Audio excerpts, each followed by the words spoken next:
Selamat pagi, siang, sore, dan malam teman-teman, tergantung kapan teman-teman menyaksikan.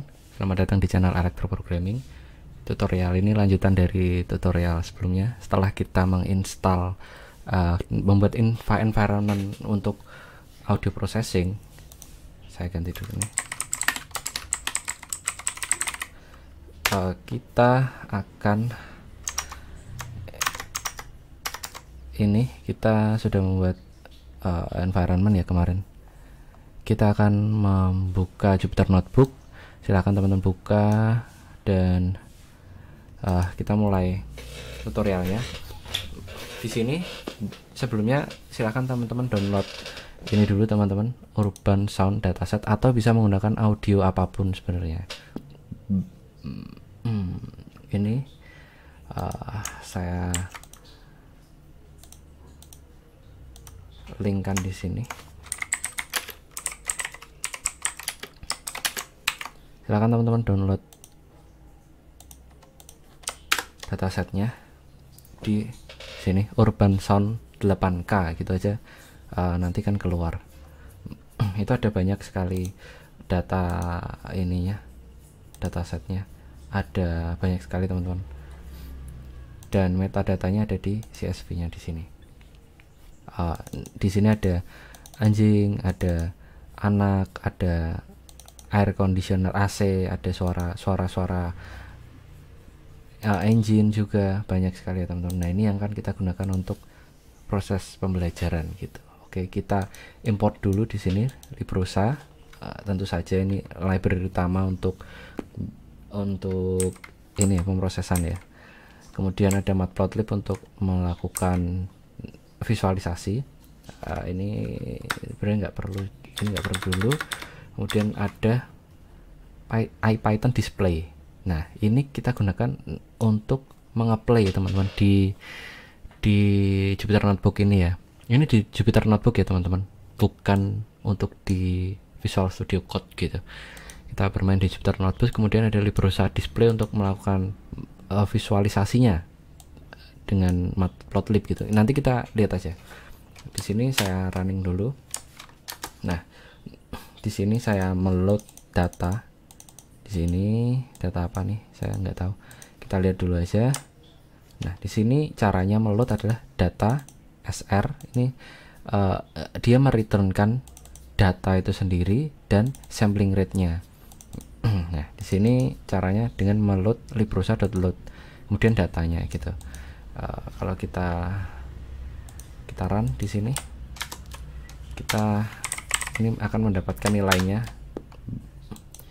Nah, nilainya ini panjang ya, sebanyak datanya itu sendiri. Kemudian kalau kita SR, sampling rate-nya segini teman-teman. Jadi kalau kita bagi di sini line data bagi ini ya, itu ada 4. Nah, ini adalah 4 detik teman-teman. Jadi sampling rate-nya audio ini itu 22050. Kemudian ada sebanyak 88.200 data, 88.200 data gitu. Kemudian kita visualisasikan, ini kan kita load ya, sebentar.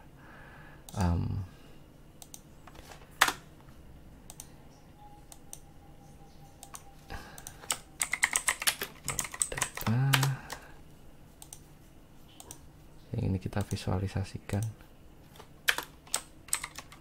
Visualisasi.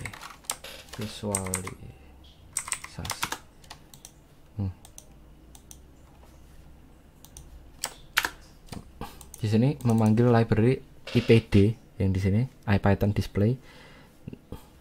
Kemudian .audio, karena kita akan mengapply.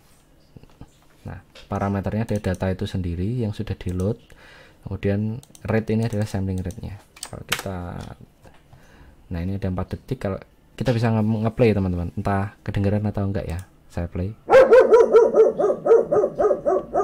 Nah, itu ada suara anjing ya teman-teman, 4 detik seperti tadi. Ini dibagi, datanya dibagi sampling rate itu periodenya itu, per detiknya ada. Jadi per detiknya itu ada 22050 data teman-teman. Maka 8820 ini kan keseluruhan dibagi 22050 ini menjadi 4 detik gitu. Nah, kita visualisasikan dalam bentuk spektrogram. Nah, di sini saya ambil dari sini. Nah, spektrogram itu adalah representasi audio kita. Oh, sebentar. Ini time domainnya teman-teman. Jadi selama 4 detik itu seperti ini. Tadi kan suaranya mengecil ya, amplitudenya. Jadi kalau kita play lagi, nah tuh, sampai sini kan dia mengecil. Nah, ini representasi secara time domain teman-teman. Ini ada amplitude dan time-nya, XY-nya ini ya. Nah, kemudian dari sini kita bisa melihat juga frekuensi domainnya dengan cara melakukan, sebenarnya kita menggunakan STFT teman-teman. STFT ini short time Fourier transformation. Jadi di dalam STFT ini ada proses Fourier transformation yang merepresentasikan suara-suara time domain ini kita bawa ke frekuensi domain. Jadi nanti ada ke ranah frekuensi. Kita melihatnya ada time, frekuensi, dan ada nilai Y-nya ini desibelnya gitu. Nah, kita play. Oops. Oh ya, ini harus pakai nampai teman-teman. SMP. Kita load lagi nampainya. Sudah, kita load lagi di sini. Nah, ini adalah frekuensi representasinya. Ini frekuensi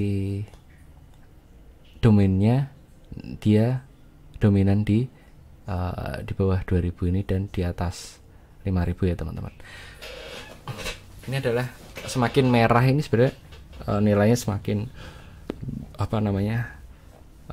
kuat gitu. Nah, ini sebenarnya representasi 3 dimensi ya teman-teman. Nah, kenapa nilainya mentok sampai sini teman-teman, nggak full 22050 gitu. Ini sebenarnya mentoknya dibagi dua. 22050 ini dibagi dua, 11025 ya teman-teman. Itu karena ada teori Nyquist. Jadi setengahnya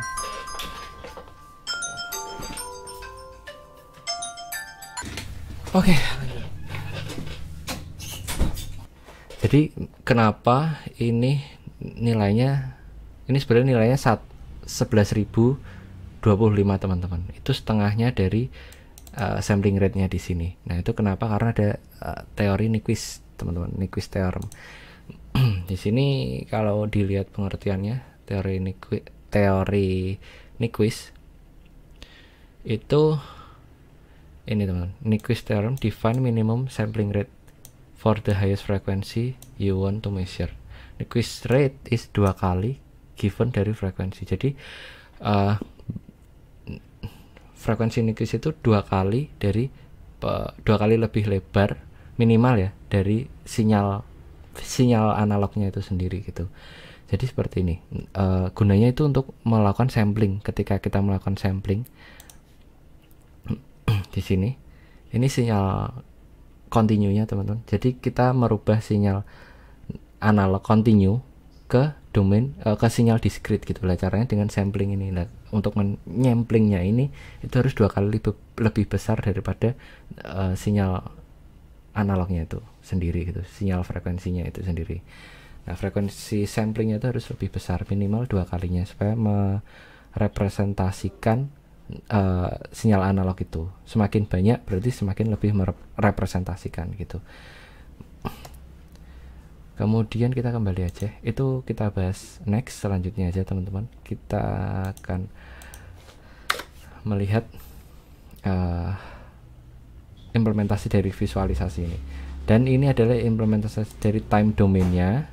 Ini kita play, kita sudah bisa mengeplay datanya. Kita ganti, semisal di sini kita ganti data, kita random aja teman-teman. Di Sini kita load lagi.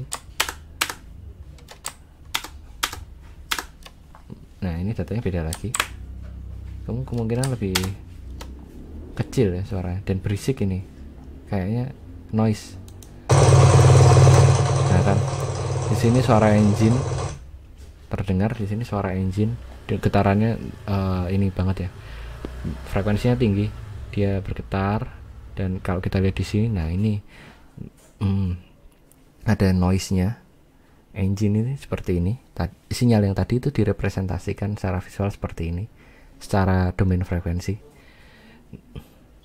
Dan ini time domainnya seperti ini gitu teman-teman.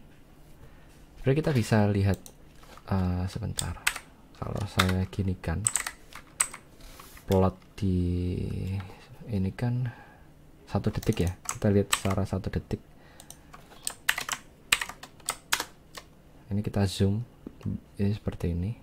Kalau kita zoom lagi 1/10-nya, nah ini seperti ini. Kalau kita zoom in, ini seperti ini.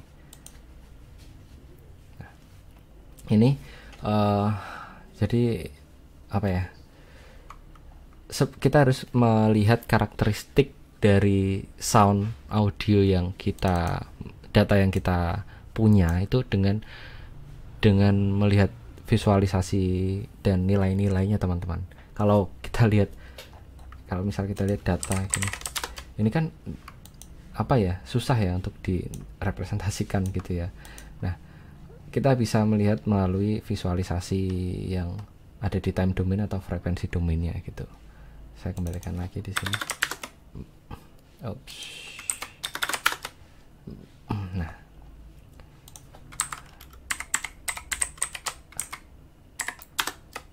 kalau kita lihat di sini maksimalnya, value maksimalnya itu ada di 0,83 05394.